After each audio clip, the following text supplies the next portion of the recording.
আল্লাহর বান্দা আমের বিন আনাস ডাক দিয়ে বলেন, ও বিবি আমার, আমি তোমার কথার জন্য পাগল হইয়া আমি আজকে রাত্রটা কোন রকম থাকবো, আগামী কালকে পাইবা না, আমাকে আগামী কালকে পাওয়া সম্ভব হবে না।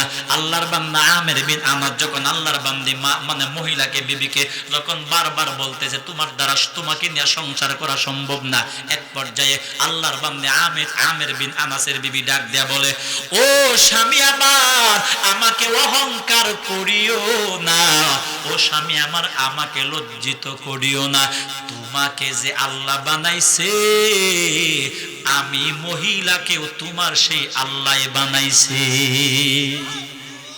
ডাক দিয়া বলেন, ও স্বামী আমার, এ তোমার সুন্দর যে আল্লাহ বানাইছে আমাকে কালো সে আল্লাহ বানাইছে, অহংকার করবা না, আমাকে লজ্জা দিও না। আর একটা কথা বলে, স্বামী আমার, মরণ পর্যন্ত মনে রাখবেন, আল্লাহ যদি, ওই বিবি ডাক দেয়া বলে, ও স্বামী আমার, মরণ পর্যন্ত মনে রাখবেন, যদি বরকত থেকে থাকে, কি বরকত যদি থেকে থাকে, আমার মতো কালো মহিলার ভিতরে আপনার জন্য আল্লাহ বরকত রাখতে পারে। মানে বুঝাইলেন, বরকত থাকলে, রহমত থাকলে কালাটার ভিতরে থাকে, আর বরকত যদি না থাকে সুন্দর দিয়েও কোনো কাজ হবে না। মানে সুন্দর উদ্দেশ্য না, উদ্দেশ্য হলো তোমার বরকত, কারণ সৌন্দর্য দিয়া জান্নাতে যাইতে পারবা না, কিন্তু বরকতওয়ালা বান্দা হইয়া এবং বরকতওয়ালা বান্দার সঙ্গে তাইকে জান্নাতে হাজারবার হইতে পারবা। আমার ভাই ওই সময় ডাক দেয়া বলো, বিবি আমার, স্বামীকে বলে, ও স্বামী আমার, বরকত থাকলে, রহমত থাকলে, আমি কালো বিবির মধ্যে বরকত থাকতে পারে, বরকত থাকলে সুন্দরটার মধ্যে বরকত থাকবে না। ওই কথাটা বলল। বাসর রাত দুইজনের ভিতরে দৈহিক মিলন হয়ে গেল। বাসর রাতটা কোন রকম কাটাইয়া পরের দিন সকালবেলা আল্লাহর বান্দা আমের বিন আনাস বাড়ি থেকে চলে গেল। 18 বছর পর্যন্ত বাড়িতে আসে নাই। কয় বছর? 18 বছর পরে এলাকার মধ্যে আসলো। 18 বছর পর আল্লাহর বান্দা এলাকার মধ্যে আসার পর, এলাকার মধ্যে 18 বছর পরে আইসা দেখে বিশাল বড় এক মসজিদ, মসজিদ বড় মুসল্লি, মসজিদের ভিতরে হাজার হাজার মুসল্লি মসজিদের ভিতরে বসা। এক আল্লাহর গোলাম যুবক, 17 বছর 16-17 বছর বয়সের একটা আল্লাহর গোলাম যুবক, যুবক সন্তানটা মসজিদের মিম্বারের মধ্যে বৈশা এত সুন্দর করে আল্লাহর কোরআনের কালামের কথা, হাদিসের কথা হাজার হাজার মানুষদেরকে বয়ান কইরা কইরা শোনাইতেছেন। আমের বিন আনাস বলে, এত সুন্দর বয়ান, এত সুন্দর কোরআন হাদিসের বয়ান আমি আমার জীবনে কোনদিন শুনি না। আমের বিন আনাস ডাক দিয়া বলে, আমি পড়ে গেলাম, কি করলাম, মসজিদের এক কোণার মধ্যে বৈশা গেলাম যুবকের বয়ান শোনার জন্য। যুবকের বয়ান শোনার জন্য মসজিদের কোণার মধ্যে বৈশা গেল। আমের বিন আনাস উনি নিজেও বৈশা বৈশা কোরআনের বয়ান শোনেন। যুবক সন্তানটার দিকে তাকাইয়া বারবার কেঁদে ফেলেন, আর নিজে নিজে বলেন, আল্লাহ, এমন একটা যুবকের বাবা যদি আল্লাহ তুমি আমাকে বানাইতা, এমন একটা যুবকের বাবা যদি আমি হইতে পারতাম। আক্ষেপ করিয়া করে কান্নাকাটি করে আর যুবকের বয়ান শুনতেছেন। ও নবীর উম্মতের দল, আল্লাহর বান্দা আমের বিন আনাস মসজিদ থেকে বের হইয়া এলাকার দোকানদারদের কাছে গিয়া বলে, ও দোকানদার ভাইরা, ওই যে যুবক সন্তানটা যেই যুবক সন্তানটা মসজিদের মিম্বারে বৈশা বয়ান করে, এত সুন্দর বয়ান আমি আমার জীবনে কোনদিন শুনি নাই, ওই যুবক সন্তানটাকে। ওই সময় ডাক দেয়া বলে, এলাকার মানুষ দোকানদাররা ডাক দেয়া বলে, এ ভাই, ওই যুবক সন্তানটাকে চিনো না? ওই যুবক সন্তানটা হলো এই জামানার ইমাম মালিক রহমাতুল্লাহি আলাইহি। আমি আপনাদের সামনে পবিত্র কোরআনে হাকিমের একটি আয়াত, নবী পাকের জবান মোবারক থেকে নিঃসৃত হাদিস পাক থেকে একটি হাদিস তিলাওয়াত করলাম। দুটিকে সামনে রেখে কিছুক্ষণ সময় কথা বলবো ইনশাআল্লাহ। আল্লাহ পাক আমাকে মনোযোগ দিয়ে বুঝাবার উদ্দেশ্যে বলার, আপনাদেরকেও মনোযোগ দিয়ে বুঝার উদ্দেশ্যে শ্রবণ করার তৌফিক দান করুন। মহাব্বতে বলি আমিন। আমার ভাই, পোস্টারে আমাকে একটা নির্ধারিত বিষয় দেওয়া হয়েছে, তবে মূল বিষয়টা হলো, বিষয়টা যে আমাকে দিছে আমার স্মরণ ছিল না, হয়তো বলছে মনে নাই। 2 নাম্বার হলো আমি ওই বিষয়ে মোতালা করি নাই। আসলে আমাদের প্রোগ্রাম থাকে দূরে দূরে, একদম বেশি দূরে। গতকালকে প্রোগ্রাম ছিল নোয়াখালীর শেষ মাথায়, আজকে আপনাদের এখানে, আবার কালকে প্রায় অনেক দূরে ঢাকার সাইডে। তো বাসায় যাইতে যাইতে ফজরের আজান দেয়, আবার জোহরের নামাজ পর্যন্ত একটু ঘুমাই, জোহরের নামাজ পড়ে আবার দৌড়। তো বাসায় যে বৈশাখ কিতাব মোতালা করা কোনো একটা এটা সম্ভব না, এই জন্য মোবাইলে 200-250 কিতাব আছে মোটামুটি। তো গাড়িতে বৈশাখ যতটুকু পারি আধা ঘন্টা 1 ঘন্টা মোবাইলে একটু কিতাব মোতালা করার চেষ্টা করি, আবার অনেক সময় পারি না, গাড়িতেও বৈশা বৈশা ঘুমাইতে হয়। এরপরেও ওই বিষয়টা আমার মোতালা নাই বিধায় আমি, আর যে বিষয়ে মোতালা নাই ওই বিষয়ে আলোচনা করা ঠিক না, কারণ যে কোনো ভুল তার হতে পারে। এজন্য যে কোনো আলোচনা করলে ওই আলোচনার ব্যাপারে তার গভীর একটু জ্ঞান থাকা দরকার, একটু রিচার্জ থাকা দরকার। আন্দাগুন্দা শুরু করলে আমার যদি ভুল হয়, একজনের ভুল সবার সমস্যা হবে। এই জন্য আমি ওই আয়াত তিলাওয়াত করলাম ভিন্ন একটা বিষয় আলোচনা করার জন্য। আল্লাহ পাক যে বিষয় আলোচনা করার নিয়ত করছি, আল্লাহ তাআলা যেন সুস্থভাবে মনোযোগ দিয়া আপনাদেরকে বিষয়টা বুঝাইতে পারি, আল্লাহ আমাকেও তৌফিক দান করুক বলে আমিন। আমার ভাই, দুনিয়াতে আল্লাহ তাআলা মানুষকে বানাইলেন, আল্লাহ পাক রব্বুল আলামিন দুনিয়াতে মানুষকে বানাইলেন, মানুষকে দুনিয়াতে আল্লাহ বানাইছেন, আবার আল্লাহর ফায়সালা মতোই মানুষ দুনিয়া থেকে কবরে চলে যাবে, ঠিক তো? এটাই সত্য এবং বাস্তব। তবে দুনিয়াতে মানুষ চলতে গিয়া মানে জন্ম থেকে মরণ পর্যন্ত মানুষের জীবনে বিভিন্ন বিপদ আপদ মুসিবত, বিভিন্ন পেরেশানি, মানে বিভিন্ন কিছু তার জীবনে আসবে।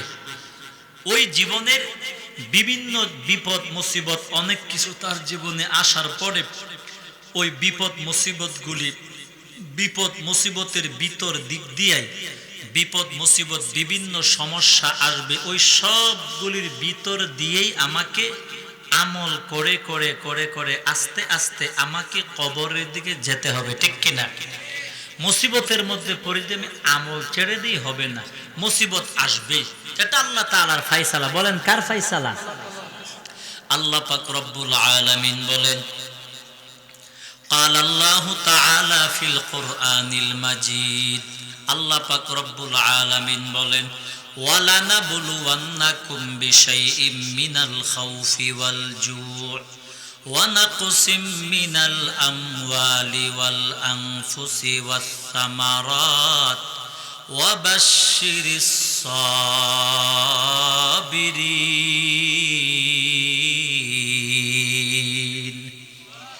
আল্লাহ পাক রব্বুল আলামিন বলেন, আল্লাহ পাক বলেন, ও দুনিয়ার মানুষ, আমি আল্লাহ তাআলা তোমাদেরকে দুনিয়াতে বানাইলাম, মজার মজার দুনিয়াতে চলবা, আবার আমি আল্লাহ তোমাদেরকে জান্নাতের মেহমান বানায় দিও। বিষয়টা কিন্তু এমন না।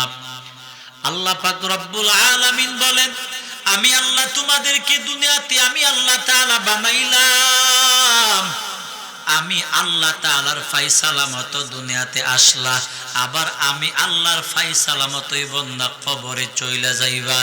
মাঝখানের দুনিয়ার জীবন আমি আল্লাহ তাআলা তোমাদেরকে দিলাম, ওই দুনিয়ার জীবনটার ভিতরে তোমার মুসিবত আসবে, ওরে বন্দা পেরেশানি আসবে, বিপদ আসবে, বিভিন্ন কিছু তোমাদের জীবনে আসবে। আল্লাহ পাক রব্বুল আলামিন বলেন, ওই সব বিষয় যখন তোমাদের সামনে আসবে, বিপদ আসার পর, মুসিবত আসার পরে, পেরেশানি আসার পর, আল্লাহ পাক রব্বুল আলামিন বলে, বান্দা দুনিয়াতে চলতে গিয়া মরণ পর্যন্ত যতগুলি সমস্যা তোমাদের হয়, আল্লাহ বলেন প্রত্যেকটা সমস্যার সম্মুখীন হওয়ার পরে দুনিয়ার কারো কাছে মাথা নত করবা না। প্রত্যেকটা সমস্যার সময় সমাধানের জন্য সবার আগে চাইতে হবে কার কাছে? এই শিক্ষাটা যদি মানুষ তার জীবনে গ্রহণ করতে পারে, জীবন কামিয়াব। আল্লাহ পাক রব্বুল আলামিন বলেন, ও বান্দা, বিপদ তো আমি আল্লাহ তোমাদেরকে দেই, আমি আল্লাহ তোদেরকে বানাইলাম, আবার আমি আল্লাহ তো তোদেরকে বিপদ দিব, মুসিবত আমি আল্লাহ দিব, বিপদ আমি আল্লাহ দিব। এ তোমার সন্তানের দ্বারা বিপদ পাইবা, এ তোমার বিবির দ্বারা তোমার বিপদ আসবে, এ তোমার সন্তানের দ্বারা বিপদ পাইবা, এ তোমার সন্তানের দ্বারা বিপদ আসবে, বিবির দ্বারা বিপদ আসবে, ব্যবসার দ্বারা বিপদ আসবে। ওরে বান্দা, তোমার চাকরির দ্বারা বিপদ পাইবা, বিভিন্ন জিনিস দিয়ে তোমার বিপদ আসবে। ওরে বান্দা, তোমার শরীর দিয়ে বিপদ পাইবা, মানে বিভিন্ন ভাবে তোমার বিপদ তোমারে আসবে। আল্লাহ তাআলা বলে, বান্দা ওই বিপদগুলি আমি আল্লাহ তাআলা দান করব। আমি আল্লাহ তাআলা বিপদগুলি বান্দা কেন তোমাদেরকে দিব জানো? আল্লাহ তাআলা বলে, গোলাম ওই বিপদগুলি দেওয়ার একমাত্র কারণ হলো আমি আল্লাহ দেখতে চাই ওই বিপদগুলির মধ্যে পড়িয়া, মুসিবতগুলির মধ্যে পড়িয়া আমি আল্লাহকে ভুলিয়া যাও, নাকি আমি আল্লাহর প্রতি ধৈর্য ধারণ করিয়া আমি আল্লাহর কাছে সমাধান চাও। ওই বিষয়টা দেখার জন্য আমি আল্লাহ বিপদ দিয়া পরীক্ষা করব, ঠিক কিনা? আমি আল্লাহ আদম আলাইহিস সালামকে পরীক্ষা করলাম, আমি আল্লাহ পয়গম্বর নূহ আলাইহিস সালামকে পরীক্ষা করলাম, আমি আল্লাহ মূসা নবীরে পরীক্ষা করলাম, আমি আল্লাহ ইব্রাহিম পয়গম্বরকে পরীক্ষা করলাম, আমি আল্লাহ সমস্ত নবীদেরকে পরীক্ষা করলাম। আমি আল্লাহ পরীক্ষা ছাড়া দুনিয়ার কাউকে জান্নাত দিব না। আমি আল্লাহ তাআলা দুনিয়াতে পরীক্ষার হল আমি আল্লাহ বানাইলাম। ওরে বান্দা, দুনিয়ার মধ্যে পাঠাইলাম কেন জানো? একমাত্র জীবনের আমলকে সুন্দর বানাবার জন্য।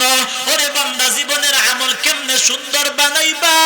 আমি আল্লাহ পরীক্ষা করার পর পরীক্ষার মধ্যে পইরা বেহুদা দৌড়াদৌড়ি করবা না, মুসিবতের মধ্যে পড়িয়া তাড়াহুড়া করবা না, এদিক বেদিক ছুটাছুটি করবা না, গালাগালি করবা না, পেরেশানি করবা না।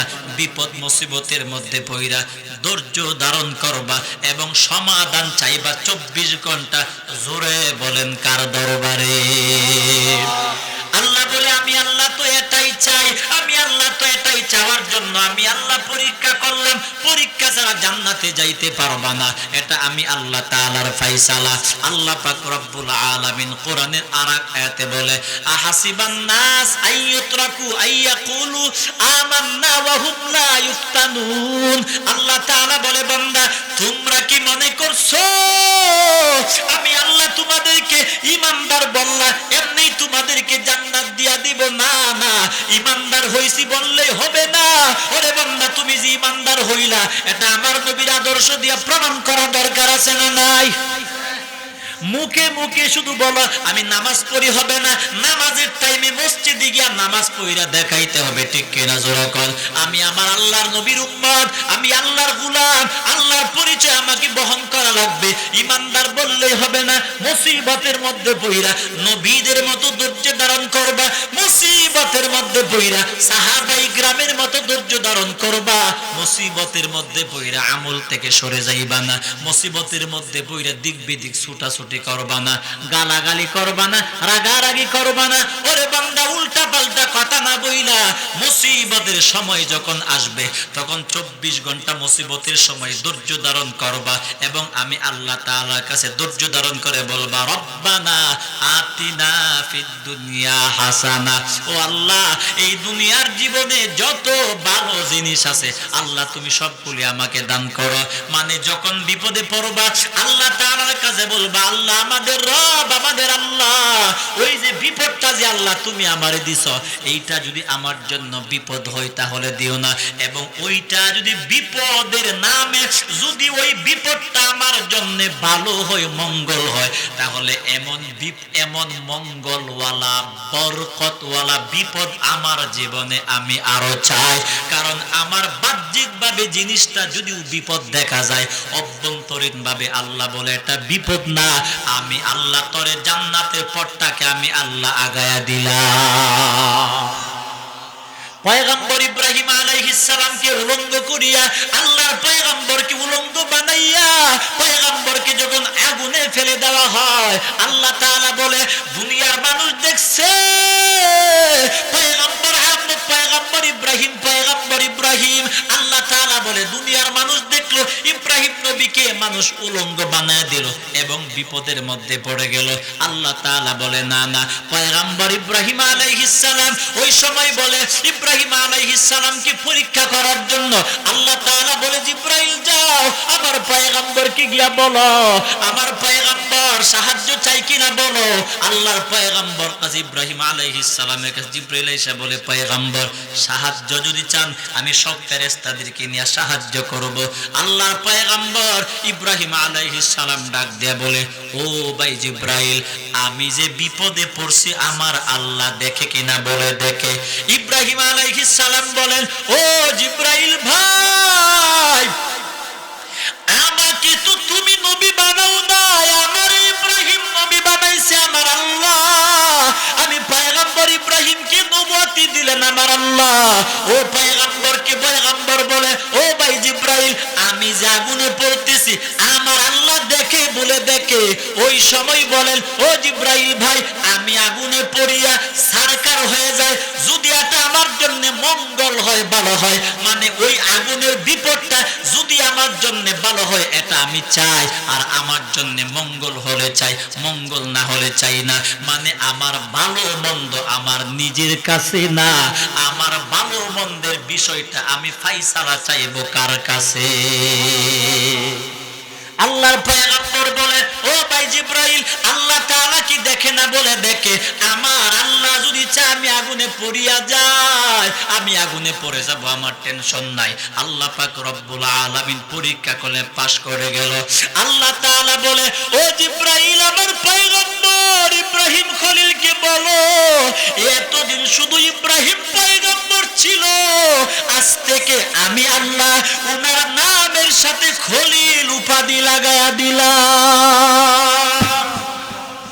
আল্লাহ তাআলা বুঝাইতে চাই আমার পয়গম্বর ইব্রাহিমকে আমি আল্লাহ পরীক্ষা করলাম, আমার পয়গম্বর পরীক্ষার মধ্যে পাশ করলো।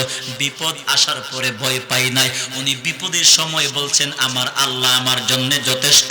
মানে আমার আল্লাহ যেটা ভালো মনে করে আমার জন্য আমি সেটাই ভালো মনে করব। মানে আমি আমার জীবনের ভালো মন্দ বুঝি না, আমি বলবো আল্লাহ তাআলা আমার জীবনের ভালো মন্দ একমাত্র তুমি ফাইসালা করবা, ঠিক কিনা? মানে আমাদের জীবনের দায়িত্বটা যখন আমরা আল্লাহর কাছ থেকে ছেড়ে দিব নিসবত করব তখন দেখব জীবনে পেরেশানি আসবে না। মুসিবত আসলেও ওই এখন দেখতেছে এটা তোমার জন্য মুসিবত, 2 ঘন্টা পরে ওই মুসিবতটাই তোমার জন্য আল্লাহ রহমত বানায় দিবেন। সুবহানাল্লাহ।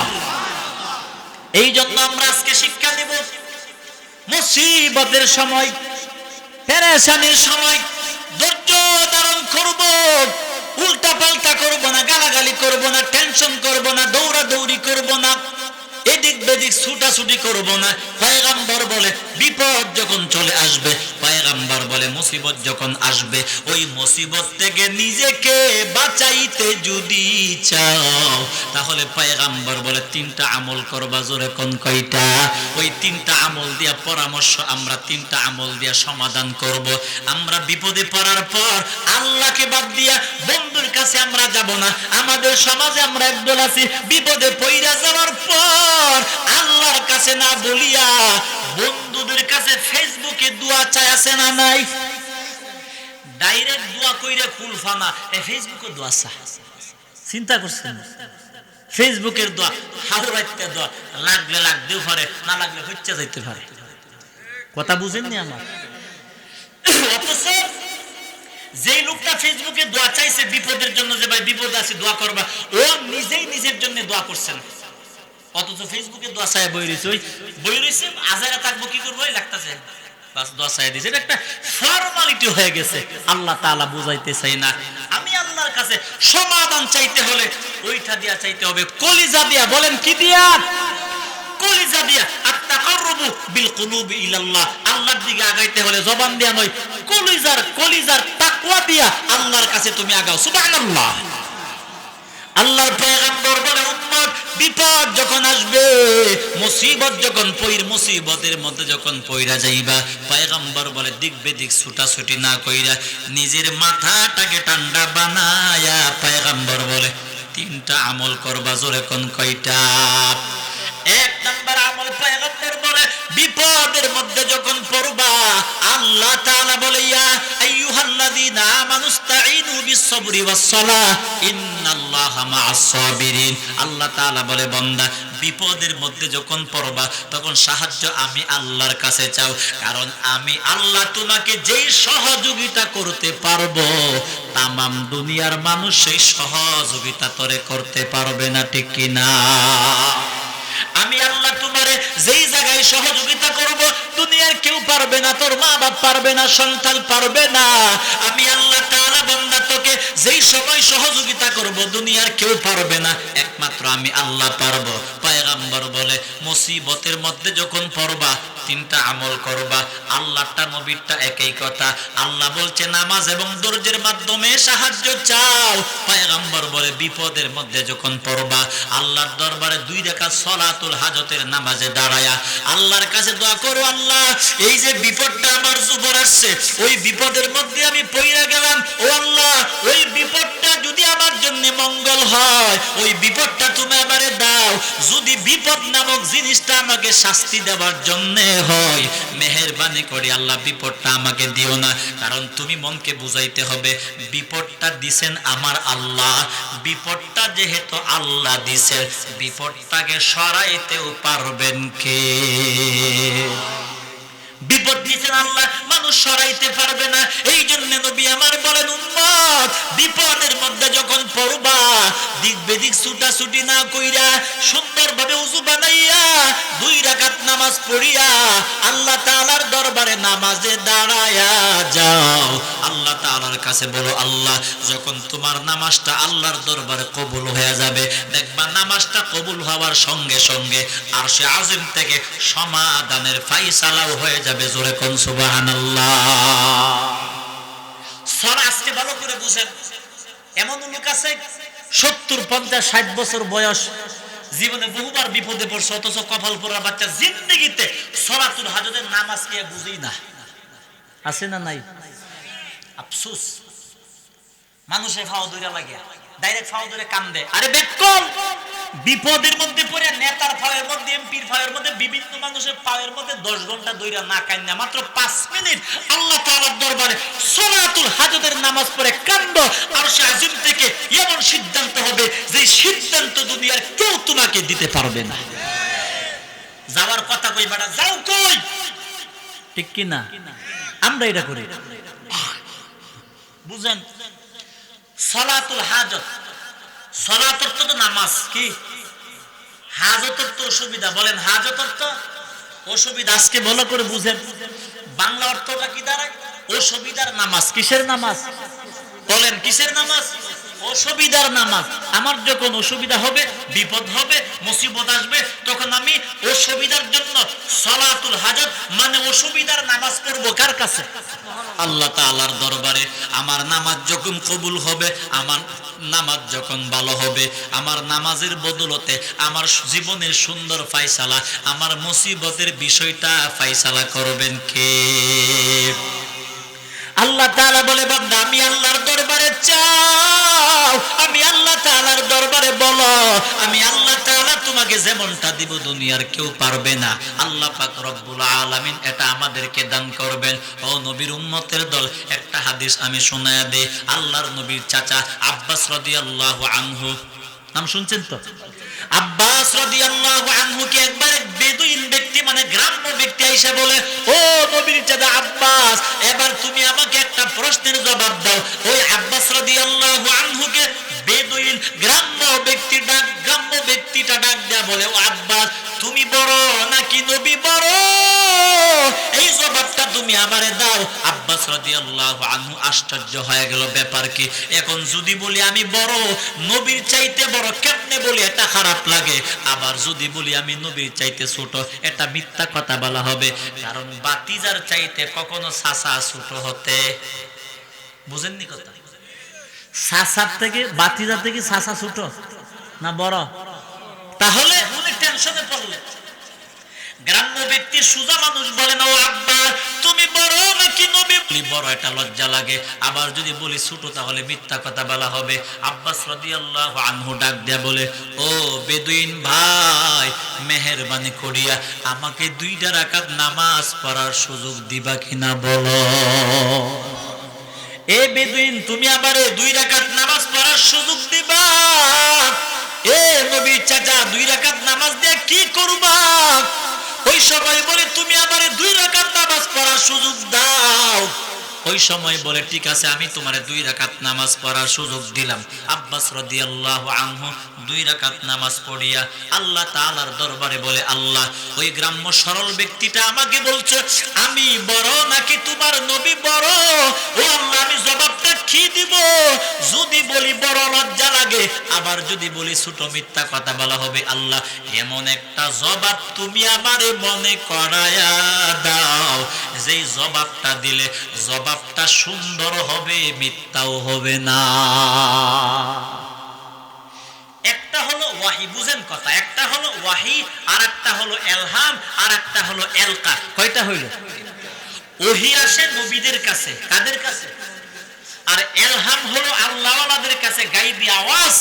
আর এলকা হলো যে কোন একটা কথা আল্লাহ ডাইরেক্ট বান্দার কলবে ঢেলে দেয়। কথার কথা একটা জিনিস আপনার মনে নাই, কথার কথা ভুলে গেছেন, মানে এই জিনিসটা কি হবে আপনি জানেন না। আপনি নামাজ পড়ে দোয়া করলেন, আল্লাহ তাআলা ওই জিনিসটা কি হবে ওই জিনিসটার জ্ঞানটা ডাইরেক্ট বান্দার কলবে আল্লাহ ঢেলে দেন। এটার নাম হলো এলকা। জোরে কোন সুবহানাল্লাহ। আব্বাস রাদিয়াল্লাহু আনহু নামাজ আদায় করিয়া আল্লাহ তাআলার দরবারে ডাক দেয়া বলে, আল্লাহ ওই বেদুইন প্রশ্ন করছে আমি বড় নাকি নবী বড়? কি জবাব দিব বুঝতে পারলাম না। আল্লাহ তাআলা তুমি আমার একটা জবাবটা সুন্দর করে বুঝায়া দাও। আল্লাহ তাআলা কি জবাবটা দিলে ভালো হবে? আল্লাহ তোমার দরবার থেকে ফায়সালা চাই, আমি তো ফায়সালা করতে পারবো না, আল্লাহ তুমি আমারে ফায়সালা করে দাও। আল্লাহ তাআলার দরবারে দোয়া কবুল হয়, এলকা হয়ে গেল, অন্তর কি হয়ে গেল? এলকা হয়ে গেল। মানে জবাবটা কি হবে? অন্তরে আল্লাহ তাআলা ঢেলে দিলেন। নামাজ কমপ্লিট করিয়া আব্বাস রাদিয়াল্লাহু আনহু ডাক দেয়া বলে, ও বেদুইন তাড়াতাড়ি কই, এ বেদুইন তাড়াতাড়ি আয়, যেই প্রশ্নটা আমারে তুমি করছো জবাব নাও। قال আব্বাস রাদিয়াল্লাহু আনহু, আব্বাস রাদিয়াল্লাহু আনহু বলে, বেদুইন আনা আকবারু মিনহু সিন্না ওয়া হুয়া আকবারু মিন্নি ইলমা। সুবহানাল্লাহ বলেন। আব্বাস রাদিয়াল্লাহু আনহু ডাক দিয়া বলে, ও বেদুইন তুমি আমাকে বলছো আমি বড় নাকি আমার নবী বড়? ও আব্বাস রাদিয়াল্লাহু আনহু বলে, ও বেদুইন জবাব নাও। ওই সময় ডাক দেয়া বলে, উনি সুন্দর করে, কেমন সুন্দর করে জবাবটা দিল, যে জবাবটা শুনতেও সুন্দর লাগলো, মিথ্যাও হলো না। জবাবটা বলো, বেদুইন রে আনা আকবারু মিনহু সিন্না, আমি আমার নবী থেকে বড়, তবে বয়সের দিকে। কোন দিকে? আমি আমার নবীর থেকে বয়সের দিকে বড়, আর আমার নবী আমার থেকে ইলমের দিকে বড়। মিথ্যা হইছে? জবাবটাও সুন্দর হইল, মিথ্যাও হইল না। ডাইরেক্ট যদি বলতো আমি বড়, এটা খারাপ, নবীর থেকে আবার বড় হয় নাকি? সম্ভব না। এই জন্য উনি ভাঙ্গায় বলে দিলেন আমি আমার নবীর থেকে বয়সের দিকে বড়, আর আমার নবী হলো আমার থেকে ইলমের দিকে বড়। সুবহানাল্লাহ বলেন। ও নবীর উম্মতের দল, পয়গম্বর বলে উম্মত, বিপদে যখন পড়বা, এক নাম্বার হলো তোমরা নামাজের দ্বারা সাহায্য চাও, সমাধান চাইবা কার দরবারে? আল্লাহু আকবার। 2 নাম্বার আমলটা, নামাজ পড়ার সুযোগ যদি তোমার না হয়, এমন পরিবেশে যদি তুমি থাকো যেই পরিবেশের মধ্যে নামাজ পড়ার সুযোগ নাই, যেই পরিবেশের মধ্যে নামাজ পড়তে পারবা না। কথার কথা আপনি গাড়ির মধ্যে বিপদে পড়েছেন, কই গাড়ি? আমি বাস্তবতা হলো আল্লাহর নবী সত্য, হাদিস সত্য, সব আমল সত্য। যদি আমরা আমলগুলি সুন্দর করে করতে পারি, সব আমলের ফলাফল আল্লাহ আমাদেরকে দিবে। কিন্তু আমরা যে আমল করতে পারি না, এটা হলো আমাদের বেজাল। ঠিক কিনা জোরে কোন? ও নবীর উম্মতের দল, আমলের মতো আমল যখন করবা, আল্লাহর কসম আল্লাহ তোমাকে অবশ্যই সাহায্য দান করবে। 2 নাম্বার আমল নবী আমার বলে, নামাজ পড়ার পরিবেশ যদি তোমার না হয়, তাহলে 2 নাম্বার আমল হলো বেশি করে ইস্তেগফার পড়বা। আস্তাগফিরুল্লাহ বলেন, আস্তাগফিরুল্লাহ, আস্তাগফিরুল্লাহ, আস্তাগফিরুল্লাহ। যত বেশি বেশি করে ইস্তেগফার পড়বা, দেখবা অতি তাড়াতাড়ি তোমার সমস্যার সমাধান করবেন কে? এই গত নভেম্বর মাসের 30 তারিখে আমার 29 তারিখে প্রোগ্রাম ছিল চিটাগাং। মাহফিলে যাওয়ার সময় লাগবে আরো প্রায় 2 ঘন্টার কাছাকাছি সময় লাগবে। আমি এমন একটা জামে পড়লাম, চিন্তা করে দেখলাম যে জামের মধ্যে পড়লাম 3 ঘন্টার মধ্যে মাহফিলে পৌঁছতে পারবো না। সত্য কথা আল্লাহর কসম করে বলতেছি। এই কথাটা আমি অনেক মাহফিলে বলছি মানুষকে বাস্তবতা বোঝাবার জন্য। কারণ একটা আমল কইরা যখন আপনি ফল পেয়ে যাবেন তখন ওই আমলটার ব্যাপারে আপনার ঈমান কমবে না বাড়বে? ঈমানটা বেড়ে যাবে, বিশ্বাসটা বাড়বে। আর বিশ্বাসটার নাম হইতে হলো ঈমান। আত-তাসদীকু বিল জিনান। বিপদে পড়ে গেলাম, পেরেশান। হঠাৎ করে আমার মনে হয়ে গেল আমার সাথে আমার সফর সঙ্গী বসা। চিন্তা করলাম এই যে এখন বিপদে পড়লাম, গাড়ি নিয়ে তো উড়াল দিয়েও দেওয়া যাবে না, হাইটাও যাওয়া যাবে না, মানে কোনোভাবে নির্ধারিত টাইমের ভিতরে প্রোগ্রামে পৌঁছা সম্ভব হবে না। এখন কি করব? সফর সঙ্গীকে বললাম মোবাইলটা বন্ধ কর। আমি নিজেও মোবাইল টিপতেছি, মানে গুগল ম্যাপে চার্জ দিতেছি কয় ঘন্টা লাগবে, জ্যাম কয় কিলো আছে। টেনশন। মাহফিল থেকে বারবার ফোন দিতেছি, হুজুর আপনি কই? উল্টা পাল্টা শুরু হয়ে গেল ওদের টেনশন। পাহাড়ি অঞ্চলের মানুষ সুজা রাগারাগে শুরু কইরা দিল। চিন্তা করলাম কিছু করার নাই। 100 থেকে 90% আশা বাদ দিলাম যে 90% কনফার্ম মাহফিল পাবো না, 10% আশা আছে। কয় পার্সেন্ট? সফর সঙ্গীকে বললাম মোবাইল বন্ধ কর। আমি নিজেও মোবাইল বন্ধ করে দিলাম। বন্ধ করিয়ে আল্লাহর কসম করে বললাম, মহাব্বতে উযু তো ছিল, মাগরিবের নামাজ পড়ছিলাম। আল্লাহর মহাব্বতে বিশ্বাসটা আমার ছিল যে আল্লাহ সমস্ত দুনিয়ার মানুষ মিলিয়ে যেই কাজটা সারা জীবনে করতে পারে না, আল্লাহ ওই কাজটা তুমি সেকেন্ডের আরো আগে তুমি আল্লাহর করার ক্ষমতা আছে না নাই? এই বিশ্বাসটা আমার ইমানের ভিতরে ছিল, আমার আকীদা ছিল। সফর সঙ্গীকে বলিয়া আমিও মোবাইল বন্ধ করিয়া আস্তাগফিরুল্লাহ আস্তাগফিরুল্লাহ আস্তাগফিরুল্লাহ মনে হয় 200-300 বার ইস্তেগফার পড়লাম। আবার মাঝে মধ্যে দুরূদ পড়লাম। আল্লাহর কসম করে বলতেছি ভাই, যেই জামটা 2 ঘন্টা সময় লাগার কথা ছিল, মাত্র 10-15 মিনিট সময়ে আমি জ্যামটা পার হইয়া গন্তব্য ফাঁকা জায়গার মধ্যে পৌঁছে গেলাম। ড্রাইভারে বললাম চেষ্টা তুমি করো। রাস্তা থেকে গাড়ি নামায়া দিছি, মেইন রোড থেকে গাড়ি নামায়া একবার রোডের ফাঁকা রোডের সাইডে কিন্তু মাটি থাকে, অনেক জায়গা ফাঁক জায়গা থাকে না। বললাম সাক্কা একটা নামাও, গাড়ি সিফা দেয়া সাফা দেয়া সুরসি ভাঙ্গা টাঙ্গা দেয়। এই বললাম তুমি চেষ্টা করো। আমার বিশ্বাস আছে, এই বিশ্বাসটা আমার আছে যে আমার চেষ্টা আমাকে করতে হবে, বাকিটা আমার আল্লাহ করবে।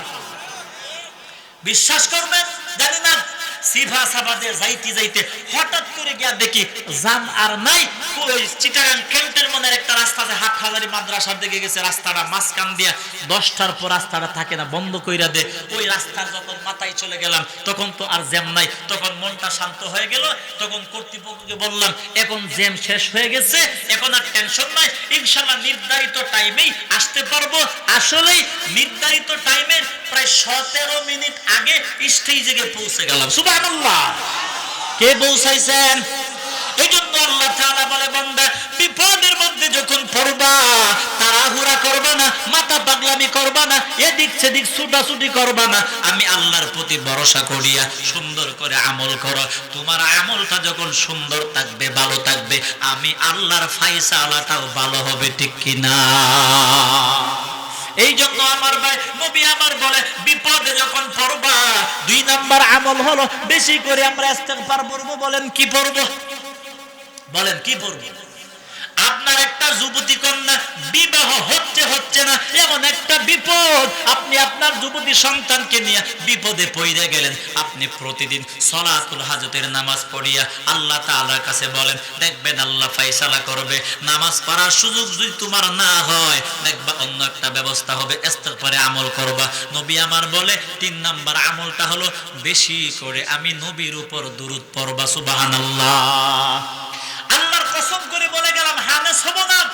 এই 3টা আমল বলছি, আপনি 3টা আমল করবেন। ওই 3টা আমল আমি নিজে করছি এবং 3টা আমলের ফলাফল আমার আল্লাহ আমাকে দিয়েছে, আলহামদুলিল্লাহ। বাস্তবের একটা কথা আমি বলে ফেলি আপনাদের আকীদা মজবুত করার জন্য। এই যে আমি আজকে যে ড্রাইভারকে আমি নিয়ে আসলাম, আমার গাড়ি যে ড্রাইভার চালাই, গত বছর আর একটা ড্রাইভার গাড়ি চালাইছিল। এই কথাটা আমি কাউকে বলি নাই, আমি আজকে আপনাদের কাছে শেয়ার করতেছি বাস্তবতাটা বুঝাবার জন্য। আল্লাহ তাআলা বলে, বান্দা তোর জন্য কোনটা ভালো কোনটা মন্দ এটা তুই বুঝবি না, এটা আমি আল্লাহ বুঝবো। এই জন্য যখন 2টা জিনিস তোমার সামনে আসবে, আমি আল্লাহ তাআলাকে বলবা, রব্বানা আতিনা ফিদ দুনিয়া হাসানা।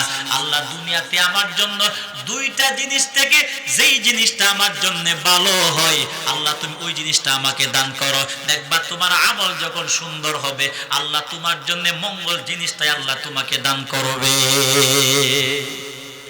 গত বছর যে ড্রাইভার গাড়ি চালাইছিল আর এই বছর যে ড্রাইভার চালাইতেছে, এই বছর দুজন আমার গাড়িতে আসার জন্য পাগল। কয়জন? দুজন। এখন আমি কারে না করব, কারে ধরবো, বুঝেননি কথা? আমি চিন্তা করতেছি, আমি আমার আহলিয়ার সাথে পরামর্শ করলাম, আমি কাকে কি বলবো, কারণ দুজন ভালো।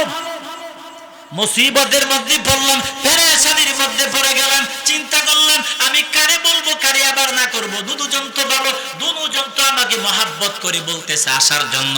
এখন কাকে না করব আর কাকে হা বলবো বুঝতে পারলাম না।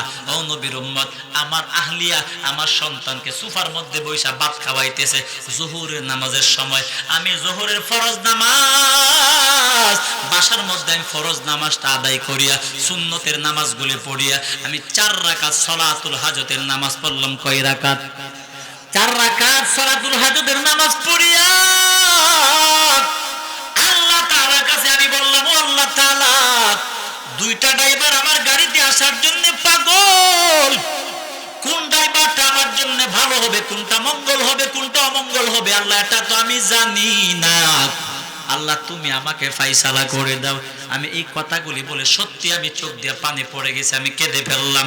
আমি বললাম, আল্লাহ তুমি একটা সুন্দর ফয়সালা করে দাও। এটা আমি কাকে বলবো আসো আর কাকে বলবো আইসো না, এটা আমার দ্বারা সম্ভব না। আল্লাহ এমন একটা সুন্দর ফয়সালা তুমি আমার জন্য করে দাও। আমার আহলিয়া বুঝে ফেলছে আমি যে সলাতুল হাজতের নামাজ পড়ছি, বুঝে ফেলছে আমি যে কাঁদছি, ওই বান্দা সেটাও বান্দিটা বুঝে ফেলছে। নামাজ পড়ার পর মাত্র কয়েক ঘন্টা পরে আমার যেই ড্রাইভার এখন গাড়ি চালাইতেছে আর যেই ড্রাইভার গত বছর চালাইছিল, মানে যেই ড্রাইভার এই বছর আসে নাই, ওই ড্রাইভার আমাকে ঘন্টা 3 পরে আমারে ফোন দিয়া বলে, হুজুর আমি আপনার এখানে আসতে চাইছিলাম কিন্তু আসা সম্ভব হবে না, যে কোন একটা কারণ আমাকে বলছে, এখন আমি এই বছর আপনার গাড়িতে আসতে পারবো না, এই বছর ওকে দিয়াই চালান, আগামীতে আল্লাহ যদি বাঁচাই তাহলে চেষ্টা করব। ও নবীর উম্মত, নামাজ পড়লাম 3 ঘন্টা আগে, নামাজের 3 ঘন্টা পরে ওই ড্রাইভারের মনের অবস্থাটা পরিবর্তন করে দিছেন কে? এইভাবে। কারণ মানুষের মন পরিবর্তনের জিম্মাদার কে? আল্লাহ। সুতরাং আপনি মাপ যেটা পারবেন না এটা আপনি দরকার নাই, আপনি আল্লাহর কাছে ছেড়ে দিবেন। কার কাছে? ফয়সালা কে করবেন? মানুষ মানুষের জন্য খারাপ ফয়সালা করতে পারে, আল্লাহ কোনদিন বান্দার জন্য খারাপ ফয়সালা করতে কেন পারে না? কারণ তোমার মা বাপ তোমার যে মহব্বত করে এর চাইতে 1000 কোটি নয়, সহস্র কোটি গুণ বেশি তোমাকে মহব্বত করেন তোমার আল্লাহ। যে যাকে বেশি মহব্বত করে তার জন্য খারাপ ফয়সালা হতে পারে না। কষ্ট হইতেছে? আর 10-15 মিনিট ভাই, এই সময় তো 12টা বেজে গেছে, আর 5-7 মিনিট কষ্ট হবে আপনাদের আমার ভাই। তাহলে যে বিষয়টাই বুঝাইতে চাইছিলাম, আমাদের জীবনে মুসিবত আসবে, বিপদ আসবে, বিভিন্ন সমস্যা আসবে, সমস্যার সমাধানের জন্য আমরা দুনিয়ার মানুষের কাছে পড়ে যাব। আমরা সমস্যার সমাধানের জন্য সবার আগে আমরা যাইব কার কাছে? আল্লাহ তাআলার কাছে। আমার ভাইরা, এজন্য আল্লাহ তাআলা বলে রব্বানা আতিনা ফিদ দুনিয়া হাসানা। ও বান্দা, এ তোমার দুনিয়ার জীবনের জন্য কোনটা ভালো কোনটা ভালো না এটা তুমি নিজে ডিসিশন নিও না। ওরে বান্দা, তোমার ভালো মন্দের ফয়সালাটা আমি আল্লাহর উপর ছেড়ে দাও। কার উপর? আল্লাহর উপর ছেড়ে দাও। আল্লাহ তাআলাকে তুমি বলো, আল্লাহ তাআলা আমার জন্য যেটা ভালো তুমি আমার জন্য দান করো, যেটা ভালো না সেটা তুমি আমার জন্য দান করবা না। আল্লাহ তাআলার কাছে বলবা, আল্লাহ এটা আমার জন্য মঙ্গল হলে দান করো, মঙ্গল না হলে আল্লাহ তুমি আমার জন্য দিও না। ও নবীর উম্মত, গত সেপ্টেম্বর মাসে আমি হজ করতে গিয়েছিলাম পুরা ফ্যামিলি নিয়ে। বাইতুল্লাহ চত্বরে, হাতিমে কাবার চত্বরে, মাতাফের বিভিন্ন জায়গায় লেখা আছে রব্বানা আতিনা ফিদ দুনিয়া হাসানা ওয়া ফিল আখিরাতি হাসানা ওয়া কিনা আযাবান নার। কারণ মানুষের জীবনের সবচাইতে বড় বিষয় হলো জীবনের ফয়সালা গ্রহণ করা সবচেয়ে বড় কঠিন কাজ, ঠিক কি না? আপনি একটা মেয়ে দেখছেন বিয়ে করবেন, কি মেয়ে দেখছেন বিয়ে করবেন, এখন মেয়েটা আপনার জন্য ভালো হবে নাকি মঙ্গল হবে না খারাপ হবে এটা আপনি জানেন? কথা কয় জানেন? জানেন না? জানেন কি? এখন তো দেখতে চান লাল সামরা লালি, কি সুন্দর টিউবলাইটের মধ্যে দেখতে তো পাগল হয়ে গেছে। পাগলে বিয়ে কইরা এক মাস পরেই গন্ডগোল শুরু হয়ে গেছে, আছে না নাই? এমনও মানুষ আছে কহারে জালার সুরে কয় আল্লাহ, বন্ধুরে কয় ভাই ফাইটলার কালির মতো একটা মেয়ে আছে না, আমার খবর দিও। কেন সুন্দরের জ্বালা বুকছি বহুত আন্না, সাদা চামড়ার যন্ত্রণা আর ভাল লাগে না, ওহন ফাইটলার তলার কালির মতো একটা মেয়ে চাই, তবু সুন্দর চাই না, শান্তি চাই। আল্লাহ তাআলা বলে কোনটার ভিতরে শান্তি আর কোনটার ভিতরে অশান্তি বন্ধ এটা তুই জানবি না, এটা আমি আল্লাহ জানবো। এজন্য ফায়সালা তুমি কার কাছে চাইবা?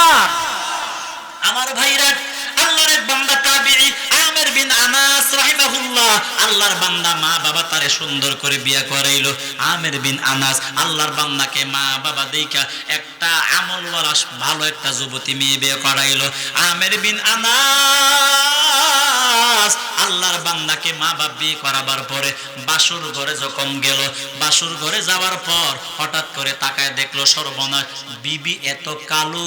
আমির বিন আনাসের মনটা খারাপ হয়ে গেল। সম্ভব না, ওই যুবতীকে নিয়ে ঘর করা সম্ভব না। আমির বিন আনাস ডাক দিয়া বলো, যুবতী বিবি আমার, এ তোমারে আমি বিয়ে করি না, আমার মা বাপ তোরে বিয়ে করাইছে।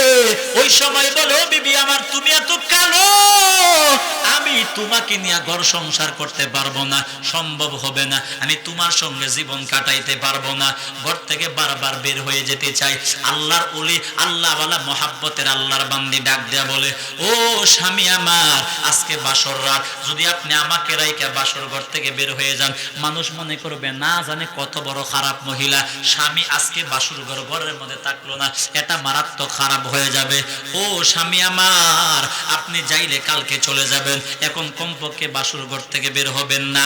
আল্লাহর বান্দা আমির বিন আনাস ডাক দেয়া বলেন, ও বিবি আমার, আমি তোমার কথার জন্য পাগল হইয়া আমি আজকে রাত্রটা কোন রকম থাকবো, আগামী কালকে পাইবা না, আমাকে আগামী কালকে পাওয়া সম্ভব হবে না। আল্লাহর বান্দা আমির বিন আনাস যখন আল্লাহর বান্দি মানে মহিলাকে, বিবিকে যখন বারবার বলতেছে তোমার দ্বারা তোমাকে নিয়ে সংসার করা সম্ভব না, এক পর্যায়ে আল্লাহর বান্দে আমির বিন আনাসের বিবি ডাক দেয়া বলে, ও স্বামী আমার, আমাকে অহংকার করিও না, ও স্বামী আমার, আমাকে লজ্জিত করিও না, তোমাকে যে আল্লাহ বানাইছে, আমি মহিলাকেও তোমার সেই আল্লাহ বানাইছে। ডাক দিয়া বলেন, ও স্বামী আমার, এ তোমার সুন্দর যে আল্লাহ বানাইছে, আমাকে কালো সে আল্লাহ বানাইছে, অহংকার করবা না, আমাকে লজ্জা দিও না। আর একটা কথা বলে, স্বামী আমার, মরণ পর্যন্ত মনে রাখবেন, আল্লাহ যদি, ওই বিবি ডাক দেয়া বলে, ও স্বামী আমার, মরণ পর্যন্ত মনে রাখবেন, যদি বরকত থেকে থাকে, কি বরকত যদি থেকে থাকে, আমার মতো কালো মহিলার ভিতরে আপনার জন্য আল্লাহ বরকত রাখতে পারে। মানে বুঝাইলেন বরকত থাকলে, রহমত থাকলে কালাটার ভিতরে থাকে, আর বরকত যদি না থাকে সুন্দর দিয়েও কোনো কাজ হবে না। মানে সুন্দর উদ্দেশ্য না, উদ্দেশ্য হলো তোমার বরকত, কারণ সৌন্দর্য দিয়া জান্নাতে যাইতে পারবা না, কিন্তু বরকতওয়ালা বান্দা হইয়া এবং বরকতওয়ালা বান্দার সঙ্গে তাইকে জান্নাতে হাজারবার হইতে পারবা। আমার ভাই ওই সময় ডাক দেয়া বলো, বিবি আমার, স্বামীকে বলে, ও স্বামী আমার, বরকত থাকলে, রহমত থাকলে, আমি কারো বিবির মধ্যে বরকত থাকতে পারে, বরকত থাকলে সুন্দরটার মধ্যে বরকত থাকবে না। ওই কথাটা বললো। বাসর রাত দুইজনের ভিতরে দৈহিক মিলন হয়ে গেল। বাসর রাতটা কোন রকম কাটাইয়া পরের দিন সকালবেলা আল্লাহর বান্দা আমের বিন আনাস বাড়ি থেকে চলে গেল। 18 বছর পর্যন্ত বাড়িতে আসে নাই। কয় বছর? 18 বছর পরে এলাকার মধ্যে আসলো। 18 বছর পর আল্লাহর বান্দা এলাকার মধ্যে আসার পর, এলাকার মধ্যে 18 বছর পরে আইসা দেখে বিশাল বড় এক মসজিদ, মসজিদ বড়া মুসল্লি, মসজিদের ভিতরে হাজার হাজার মুসল্লি, মসজিদের ভিতরে বসা। এক আল্লাহর গোলাম যুবক, 17 বছর 16-17 বছর বয়সের একটা আল্লাহর গোলাম যুবক, যুবক সন্তানটা মসজিদের মিম্বারের মধ্যে বৈশা এত সুন্দর করে আল্লাহর কোরআনের কালামের কথা, হাদিসের কথা হাজার হাজার মানুষদেরকে বয়ান কইরা কইরা শোনাইতেছেন। আমের বিন আনাস বলে, এত সুন্দর বয়ান, এত সুন্দর কোরআন হাদিসের বয়ান আমি আমার জীবনে কোনদিন শুনি না। আমের বিন আনাস ডাক দিয়া বলে, আমি পড়ে গেলাম, কি করলাম, মসজিদের এক কোণার মধ্যে বৈশা গেলাম যুবকের বয়ান শোনার জন্য। যুবকের বয়ান শোনার জন্য মসজিদের কোণার মধ্যে বৈশা গেল। আমের বিন আনাস উনি নিজেও বৈশা বৈশা কোরআনের বয়ান শোনেন। যুবক সন্তানটার দিকে তাকাইয়া বারবার কেঁদে ফেলেন, আর নিজে নিজে বলেন, আল্লাহ, এমন একটা যুবকের বাবা যদি আল্লাহ তুমি আমাকে বানাইতা, এমন একটা যুবকের বাবা যদি আমি হইতে পারতাম। আক্ষেপ করিয়া করে কান্নাকাটি করে আর যুবকের বয়ান শুনতেছেন। ও নবীর উম্মতের দল, আল্লাহর বান্দা আমের বিন আনাস মসজিদ থেকে বের হইয়া এলাকার দোকানদারদের কাছে গিয়া বলে, ও দোকানদার ভাইরা, ওই যে যুবক সন্তানটাকে, যেই যুবক সন্তানটা মসজিদের মিম্বারে বৈশা বয়ান করে, এত সুন্দর বয়ান আমি আমার জীবনে কোনদিন শুনি নাই, ওই যুবক সন্তানটাকে। ওই সময় ডাক দেয়া বলে, এলাকার মানুষ দোকানদাররা ডাক দেয়া বলে, এ ভাই, ওই যুবক সন্তানটাকে চিনো না? ওই যুবক সন্তানটা হলো এই জামানার ইমাম মালিক রহমাতুল্লাহি আলাইহি, জামানার ইমাম। ওই ছোট্ট সন্তান যুবকটাই ছিল জামানার ইমাম মালিক রহমাতুল্লাহি আলাইহি। জামানার ইমাম মালিক রহমাতুল্লাহি আলাইহি আল্লাহর গোলাম বয়ান করে, তখন তুমি আশ্চর্য হয়ে গেল, কি ব্যাপার? ওই সময় বললেন, ভাই জামানার ইমাম মালিক রহমাতুল্লাহি আলাইহি বলে, হ্যাঁ। ওই সময় দোকানদাররা বলে, এই যুবকটা বর্তমান যুগের সবচেয়ে বড় আলেম, এই যুবকটার চাইতে বড় আলেম আমাদের এলাকার দেশের মধ্যে আর কেউ নাই, কারণ উনি তো পরবর্তীতে জামানার ইমাম মালিক হয়ে গেছে। সুবহানাল্লাহ। জামানার ইমাম মালিক রহমাতুল্লাহি আলাইহি বয়ান করে, আল্লাহর গোলামরা বয়ান শোনার পর আল্লাহর গোলাম দোয়া কইরা দিল, মানুষ যার যার মতো বের হয়ে গেল। দোকানদাররা ডাক দেয়া বলে, এই যুবক সন্তানটার বাড়ি কই? এলাকার মানুষরা বলে, ওই তো মসজিদের পাশে তার বাড়ি। ওই সময় বলে, যুবক সন্তানটার বাবা কই? আমের বিন আনাসকে ডাক দেয়া বলে, ওই যুবক সন্তানটার বাবা আজ থেকে 18 বছর আগে ঘর বাড়ি ছাইরা চলে গেছে, আজও পর্যন্ত আসে নাই। এই কথাটা বলার পরে ওনার ভিতরটা মোচড় দিয়ে উঠলো, বাক শক্তি বন্ধ হয়ে গেল, কথা বলার সুযোগ আর পাচ্ছে না, উনি কানতেও পারে না, ভিতরটা পাথর হয়ে গেল। মানুষ বের হয়ে যাবার পর আল্লাহর বান্দা আমের বিন আনাস ডাক দেয়া বলে, ইমাম মালিক রহমাতুল্লাহি আলাইহির কাছে ডাক দেয়া বলে, এখনো তো বাবার পরিচয় দেই নাই। ইমাম মালিক রহমাতুল্লাহি আলাইহির কাছে ডাক দেয়া বলে, ও ও বাবা, এ তোমার নাম কি? নাম বললেন। এ তোমার বাড়ি কই? বাড়িটাও বললেন। ওই যুবক সন্তান, তোমার বাবা কই? এ তোমার বাবার নাম কি? বলো। বাবার নাম বলার পরে আর আশ্চর্য হয়ে গেল। এবার বললেন তোমার বাবা কই? ইমাম মালিক রহমাতুল্লাহি আলাইহি বলে, আমার বাবা, আমার মা কালো। আমার মা কালো হওয়ার কারণে আমার বাবা 18 বছর আগে ঘর বাড়ি ছাইরা চলে গেছে, আজও পর্যন্ত আসে নাই। আমের বিন আনাস ডাক দেয়া বলে, এ তোমার বাবার খবর পাইছো? বলে পাই নাই। এ তোমার বাবার ব্যাপারে তোমার কি মন্তব্য বলো? ইমাম মালিক রহমাতুল্লাহি আলাইহি বলে, আমি আমার বাবার জন্য 2টা দোয়া করি। কয়টা? বলেন কয়টা? ওই সময় বলে একটা দোয়া হলো, আমি আল্লাহকে দোয়া করি, ও আল্লাহ তাআলা, আমার বাবা যদি দুনিয়াতে বাইচা থাকে, আমার বাবার অন্তরে আমার মার মহাব্বত ঢুকায়া দাও, আমার মহাব্বত ঢুকায়া দাও। মানে আমার বাবা যদি বাইচা থাকে, আমার বাবাকে বাড়িতে পৌঁছায়া দাও। আয় আল্লাহ, যদি আমার বাবা দুনিয়ার থেকে কবরে চলিয়া যায়, আমার বাবার কবর জান্নাতের বাগান বানায়া দিও। আমি আমার বাবার জন্য 2টা দোয়া করি। যদি আমার বাবা বাইচা থাকে, আল্লাহ তুমি আমার বাবার দিদার দেখা দাও। যদি আমার বাবা মইরা গিয়া থাকে, আমার বাবারে মাফ করে দাও, জান্নাতি বানায়া দাও। আমি আমার বাবার জন্য দোয়া করি। আমের বিন আনাস আল্লাহর বান্দা ওই কথা শোনার পরে কাঁদতে শুরু করলেন। ওই সময় বলে, আপনার বাড়িতে আপনি কেন কাঁদেন? ওই সময় বলে, এই যুবক সন্তান, আমি তোমার মাকে একটা নজর দেখতে চাই, আমি তোমার মার সঙ্গে কথা বলতে চাই। আমি একটা মুসাফির মানুষ আসলাম, আমি তোমার ঘরে 1 গ্লাস পানি পান করতে চাই। ওই সময় সন্তানের সঙ্গে বাবা দৌড়াইয়া যাইতে লাগলো। ঘরের বারান্দার মধ্যে দাঁড়াইয়া বলে, ও যুবক সন্তান, এ তোমার মাকে গিয়া বলো একটা মুসাফির আসছে পানি পান করার জন্য, 1 গ্লাস পানি দেওয়ার জন্য খাবো। ওই সময় বলে, আপনি দাঁড়ান, আমি আনতেছি। আমের বিন আনাস ডাক দিয়া বলে, এ যুবক সন্তান, তোমার মাকে যখন বলবো পানি দেওয়ার জন্য, এ তোমার মা যখন পানির গ্লাসটা তোমার হাতে দিবে, ওই সময় তোমার মাকে বলবা, ও মা, যেই মানুষটা পানি খাওয়ার জন্য দাঁড়াইছে, ওই মানুষটা বলছে, বরকত যদি থাকে কালো মানুষের ভিতর থাকতে পারে। এই কথাটা তোমার মাকে বলবার কিছু বলা লাগবে না। আমের বিন আনাস আল্লাহর বান্দা বারান্দায় দাঁড়াইয়া দাঁড়াইয়া খাবে। আমি কি ভুল করলাম? আমার বিবি তো বলছিল, বিবির কথাই তো সত্য। এই কালো বিবিটার কারণে আজকে আমি জামানার ইমামের বাবা হয়ে গেলাম। মনে মনে বলেন, আল্লাহর বান্দা ইমাম মালিক রহমাতুল্লাহি আলাইহি যুবক সন্তান মার কাছে গিয়া বলে, মা পানি দাও, মুরব্বি আসছে পানি পান করার জন্য। মা যখন পানিটা দিবে, ওই সময় ইমাম মালিক রহমাতুল্লাহি আলাইহি বলে, বাবা, যে মুসাফিরটা পানি পান করবে, ওই মুসাফিরটা বলছে বরকত থাকলে নাকি কালো মানুষের ভিতরে বরকত থাকতে পারে। এই কথাটা বলার পরে মা তো হঠাৎ করে থমকে উঠলো। মার তো জানা আছে, আজ থেকে 18 বছর আগে আমি এই কথাটা আমার স্বামী ছাড়া দুনিয়ার কাউকে তো বলি নাই। এই কথাটা আমার স্বামী ছাড়া দুনিয়ার কাউকে বলি নাই, কেউ তো জানার কথা না।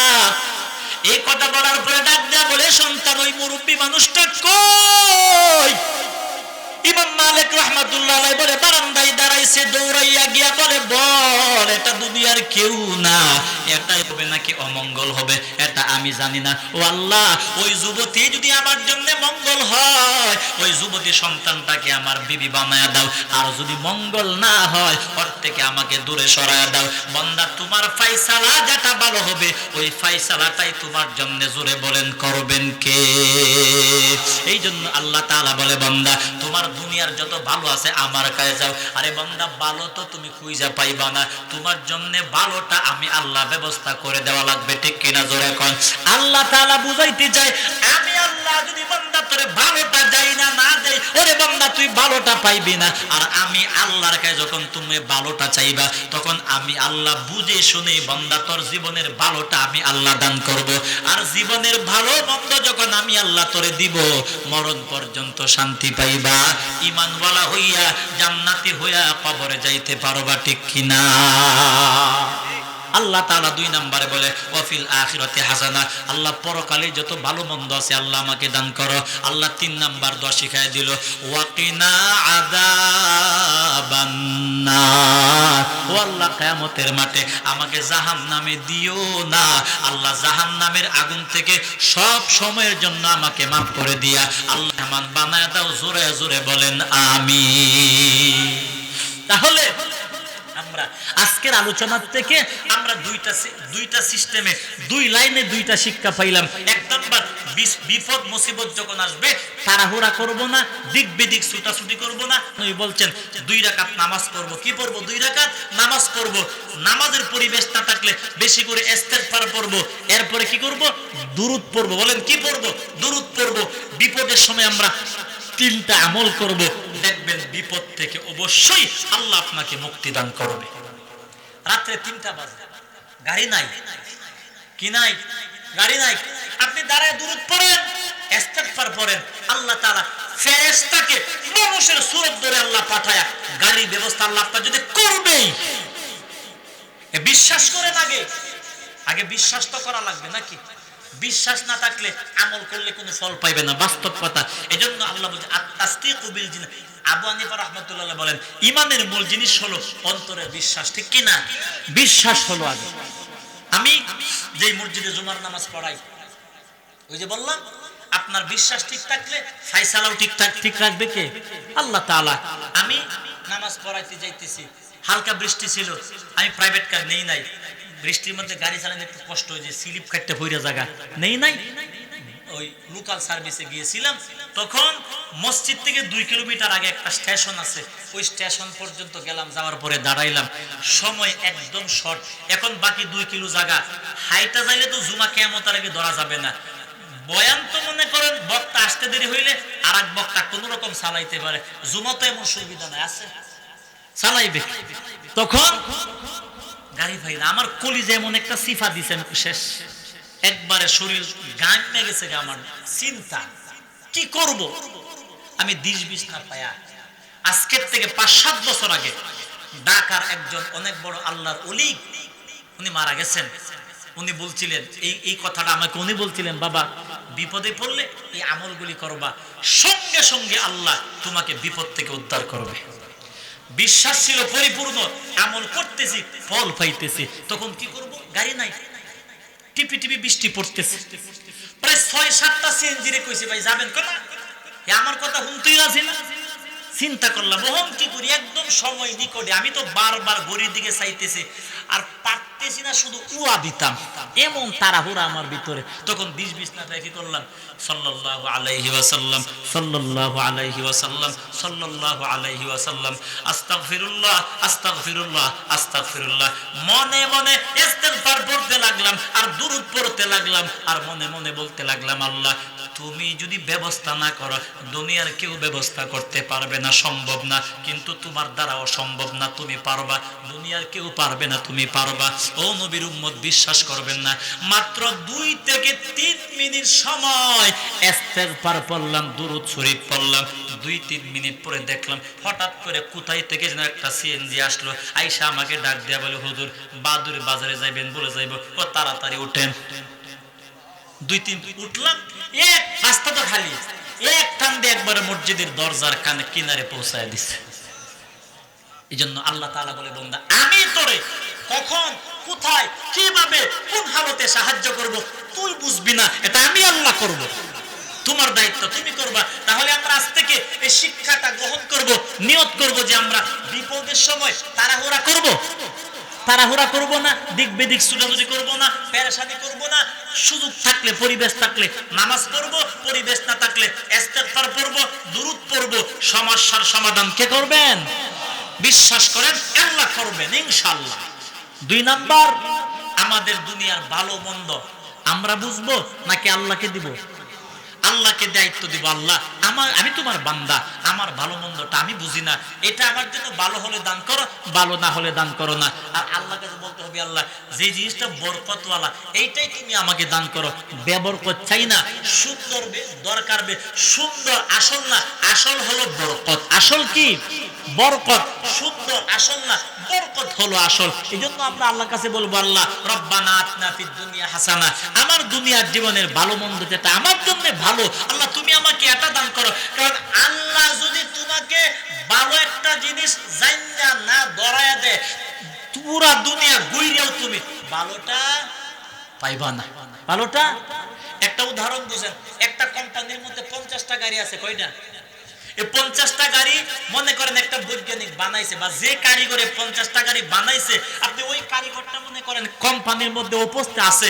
এখন আপনি ভালো হবে, আপনি গাড়িটা এই 50টা গাড়ি যে লোকটা বানাইছে কারিগর, ওই লোকটাই তো বুঝবে যে এই 50টা গাড়ির মধ্যে কোন গাড়িটা সবচেয়ে ভালো, ঠিক কিনা? আপনি বুঝবেন। আতায়া দেখবেন একটা গাড়ি উপর দিয়ে খুব সুন্দর, ভিতর দিয়ে ইঞ্জিন দুর্বল, আসেনি এমন? এই চাইনা মোবাইলগুলি দেখেন না, উপর দিয়ে কি সকসকা, বাবা নে সাজ দিছে, ব্যাটারি ফুটে বুট শেষ, আছে না? নাই। এই জন্য কোনটা ভালো কোনটা মন্দ এটা বানানোওয়ালা বুঝে। কে বুঝে? আল্লাহ তাআলা বলে, বান্দা এই দুনিয়াতে যা কিছু আছে, মানুষ থেকে নিয়ে গরু ছাগল দেও দানব মাটি গাছপালা যা কিছু আছে সবগুলি কে বানাইছেন? এই জন্য আল্লাহ তাআলা বলে, বান্দা কোনটা ভালো কোনটা মন্দ এটা তুই বুঝবি না, আমি আল্লাহ জানবো। সুতরাং ভালো মন্দটা তুই ফায়সালা নিস না বান্দা, আমার দরবারে ছাইরা দে, আমি আল্লাহ তোর জন্য ভালোটাই ফায়সালা করব। সুবহানাল্লাহ। তাহলে আমরা সব সময় আমাদের জীবনের ভালো মন্দটার ফায়সালা নিজে করব না আল্লাহর কাছ থেকে? আল্লাহ তাআলা আমাদের সকলকে কবুল করুক, আমরা বলি আমিন। মাহফিলটা যারা করছেন, সার্বিকভাবে যারা সহযোগিতা করছেন, আল্লাহ সকলকে দ্বীনের জন্য, কিসের জন্য বলছি বলেন, কিসের জন্য? দ্বীনের জন্য। অনেক মানুষ আছে হুজুরের কাছে গিয়ে দোয়া চায়, হুজুর দোয়া করবেন, আল্লাহ আমার ছেলেটারে আলেম বানা, কি বানা, হাফেজ বানা। এই দোয়াটা এমনি চাইবেন না, এই দোয়াটা নাকেস, অপরিপূর্ণ। দোয়াটা কেমনে চাইবেন? যে হুজুর আল্লাহ তাআলা যেন আমার ছেলেটাকে দ্বীনের জন্য কবুল করে, এই দোয়াটা চাইবেন। কেন জানেন? যেই মানুষটাকে আল্লাহ দ্বীনের জন্য কবুল করবে ওই মানুষটা 100% জান্নাতি। যেই মানুষটাকে আল্লাহ দ্বীনের জন্য কবুল করবেন ওই মানুষটা রিকশা চালাইলেও 100% জান্নাতি। যেই মানুষটাকে আল্লাহ দ্বীনের জন্য কবুল করে ফেলবেন ওই মানুষটা জুতা সিলাইলেও ওই মানুষটা সবার আগে কিয়ামতের মাঠে জান্নাতে যাবে। আর যেই মানুষটাকে আল্লাহ দ্বীনের জন্য কবুল করে নাই, কি কবুল করে নাই, সে বড় বিশ্বের সবচেয়ে বড় আলেম হলেও আল্লাহ তার দ্বারা দ্বীনের খেদমত নিবে না। আর আল্লাহ যখন আপনাকে দ্বীনের জন্য কবুল করে ফেলবে তখন লোকটা মূর্খ হলেও আল্লাহ তার থেকে দ্বীনের খেদমত নিবে। কেন নিবে? কারণ এই মানুষটাকে আল্লাহ দ্বীনের জন্য কি করছে? কবুল করছে। এই জন্য আমরা সব সময় দোয়া করব আল্লাহ, কারণ একটা মানুষকে যখন আল্লাহ দ্বীনের জন্য কবুল করবে তখন আল্লাহ তাআলা তাকে আলেম বানায় দ্বীনের খেদমত দিবে নাকি তাকে হাফেজ বানায় দ্বীনের খেদমত দিবে, এই ফয়সালা কার? আল্লাহ। এই জন্য আলেম হাফেজ আগে না, আগে হইল আল্লাহ তুমি আমার ছেলেকে তোমার দ্বীনের জন্য কবুল করো। কিসের জন্য? দ্বীনের জন্য। এই সব সময় আমরা দোয়া করব। এই জন্য আল্লাহ তাআলাকে দোয়া করব, আল্লাহ মাহফিলটা করতে গিয়ে সার্বিকভাবে যারা সহযোগিতা করছে আল্লাহ সকলকে দ্বীনের জন্য কবুল করুক। জোরে বলেন আমিন। ওয়া মা আলাইনা ইল্লাল বালাগ। এখন ইনশাআল্লাহ দোয়া হবে, আমরা উঠবো না। আমরা কবর জিয়ারতের নিয়তে একবার আলহামদুলিল্লাহ, 3 বার কুল হুয়াল্লাহ পড়ি। হ্যাঁ, আর কে কিছু কথা বলবে?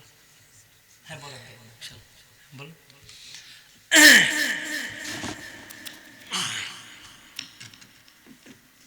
আলহামদুলিল্লাহ।